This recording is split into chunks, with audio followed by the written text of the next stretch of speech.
UP और उत्तराखंड की खबरों के लिए एबीपी गंगा को सब्सक्राइब करें और बेल आइकन दबाएं। उत्तराखंड से सटे नेपाल बॉर्डर पर एक बार फिर से हलचलें बढ़ गई हैं। नेपाल ने सरहद से सटे हुए अपने आखिरी गांव तक 550 मीटर लंबी सड़क का निर्माण कर लिया है, जिससे एक बार फिर से सरहद पर माहौल तनाव भरा पैदा हो गया।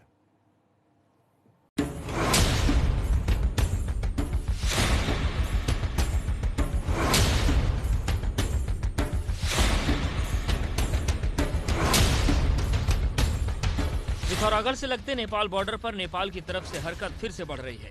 नेपाल की सेना ने दो दूरस्थ गांव को जोड़ने वाली 550 मीटर लंबी सड़क का निर्माण कर लिया है। तिब्बत सीमा के पास स्थित टिंकर और भारतीय सीमा के पास स्थित छांगरू गांव को जोड़ने वाली ये सड़क 2 साल पहले एक भूस्खलन में ध्वस्त हो गई थी। तमाम विवादों से दूर शांति, सौहार्द और रोटी बेटी के रिश्ते का प्रतीक भारत और नेपाल की सीमा पूरी तनावपूर्ण बन गई है। कभी यहाँ पर आने जाने पर किसी की कोई पाबंदी नहीं थी। भारत और नेपाल के लोग एक दूसरे के देशों में, एक दूसरे मुल्क में ऐसे जाते थे जैसे अपने घरों में जाते हैं। उत्तराखंड से लगी सीमा के जितने भी गांव हैं वहाँ नेपाल की तमाम रिश्तेदारियाँ हैं, लेकिन आजकल आम लोग तो दूर, व्यापारी लोग तो दूर, जो रिश्तेदार हैं, जिनकी रिश्तेदारियाँ नेपाल में हैं, वो इधर नहीं आ सकते, और जिनकी रिश्तेदारियाँ नेपाल में हैं वो नेपाल में नहीं जा सकते।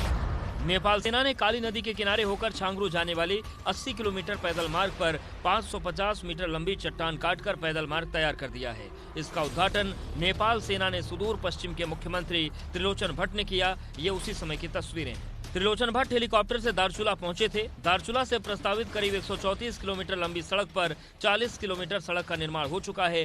बाकी सड़क का काम नेपाल जल्द ही शुरू करने जा रहा है। नेपाल ने भारतीय क्षेत्र कालापानी, लिपुलेख और नाभिढांग को न सिर्फ अपने नक्शे में दर्शाया, बल्कि भारतीय सीमा पर अपनी सैन्य क्षमता और दूसरी सुविधाओं का भी इजाफा कर रहा है। अब तक नेपाल के पास चीन सीमा पर स्थित अपने आखिरी गांव छांगरू और तिंकर तक पहुंचने के लिए पैदल रास्ता भी नहीं था।